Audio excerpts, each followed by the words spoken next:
Alright, let's pick it up here. The gate is open, so how do we close it? What do we do now? Isn't it kind of obvious? So you know my answer. Yeah, especially for Shania. You're not the only ones who want revenge. You've been pretty quiet. The gate disappears. So, it's a no-brainer. Either way, Frank can't leave a mess like this. I've come this far, so I'm not going anywhere. Okay, so enough with that pep rally. There's only one option and one option left. And that is go in, get rid of Lady, and hopefully get out before the gate disappears. But we're not done yet with the cutscenes. There's still one more that is kind of, I wouldn't say unimportant, it's just all we just see is Lady carrying Killer. Yeah, I just summed that up in about a few seconds.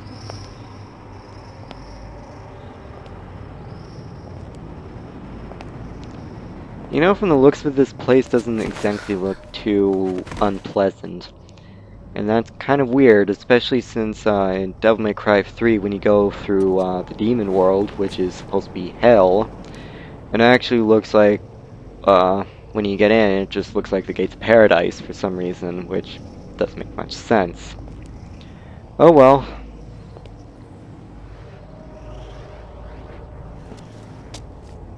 Why can't you use your magic powers to just lift him up and bring him into your arms, and so you can carry him again? I'm just really critical, I guess.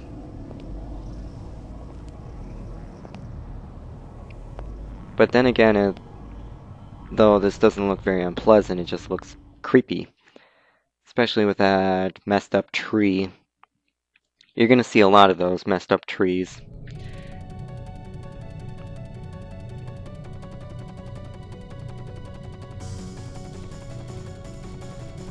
Okay, this is the final dungeon. But right now I'm gonna leave it momentarily just to show you where Red Crest is. There would be a little dot in the middle of that one glowing place. And that's where you'll find it. So I'm gonna resume the whole purpose of this and actually finish the game. Oh, this is gonna take a while. It's not gonna be very long though. They kind of lengthen it. The map for the final dungeon is actually not very hard. It's not as hard as it was in Covenant. At least it's a bit straightforward here in that there's a single path that you usually take with occasional forks that lead you down to treasures. Now the reason for my strange fascination with those gravestone things is that usually they have prizes littered among them. But in this case, I don't exactly remember which ones. Okay, I'm checking this one as well, and there's a treasure chest here. Let's see what's in here. They have a lot of extracts here, and that's going to be really handy, especially in the final boss fight. So take advantage of that.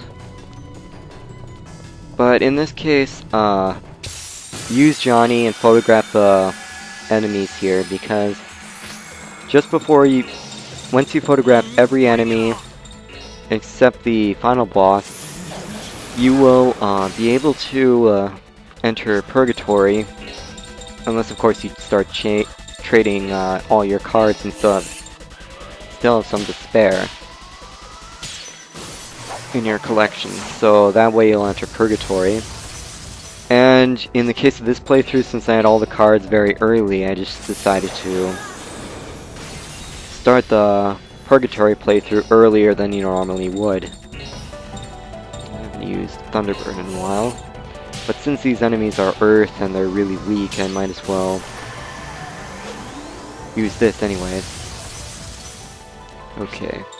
That just leaves Ricardo. Let's see if he's strong enough to take them out. Let's hope so.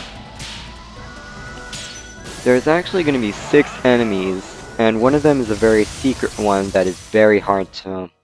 No wait, there's 7. You'll see the 7th one in this video. But one of them is actually very hard to find, but if you want to get into Purgatory, you have to photograph it anyways. What I was trying to do is seeing Oracle earrings and see how much magic he has. Enough to use the last Serenata that I never used, which is the one with the third key effect. But I can't exactly use that until I can't exactly use that in the final boss fight. Now, I found some monk earrings. I've never found these before in Covenant, because they're always in the final boss areas. I'm switching my team around because the 7th enemy is actually invulnerable to special attacks. But this also is very risky, because that opens me up, because I don't have the demon wards, and that opens me up to enemy encounters. But as I was saying, the monk earrings, what they do is that they triple the experience gained, but whoever wears them has their SP decreased by 20%. So what this means is you get more experience, but on the other hand, you get Berserk sooner. That's the enemy that we're gonna encounter, that we're gonna have to fight now to get forwards. It's that ugly tree thing. Now, special attacks won't do anything against it. So what you use instead is But I'll do my best. use instead physical attacks. So that's why I'm putting Hilda on my team. Though I think it would be handy that in later later circumstance I'm gonna have to use Ricardo and have the third key thing, since now he can use it. Okay, up everyone's abilities. However, I think I should have put Ricardo on my team anyways, but whatever. This is very risky because it uses, it summons abnormalities. And among other things, Mental Break. Okay, this enemy is Earth, so that's why I'm using Air, Edge, and Physical attacks.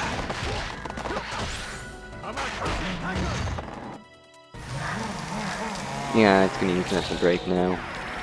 But the only ones who are gonna be vulnerable to it are Hilda and Frank.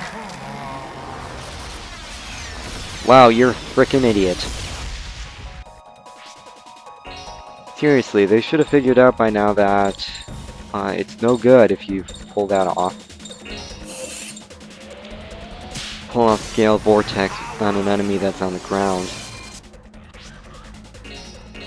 I thought the enemies would have figured that out, because sometimes that works.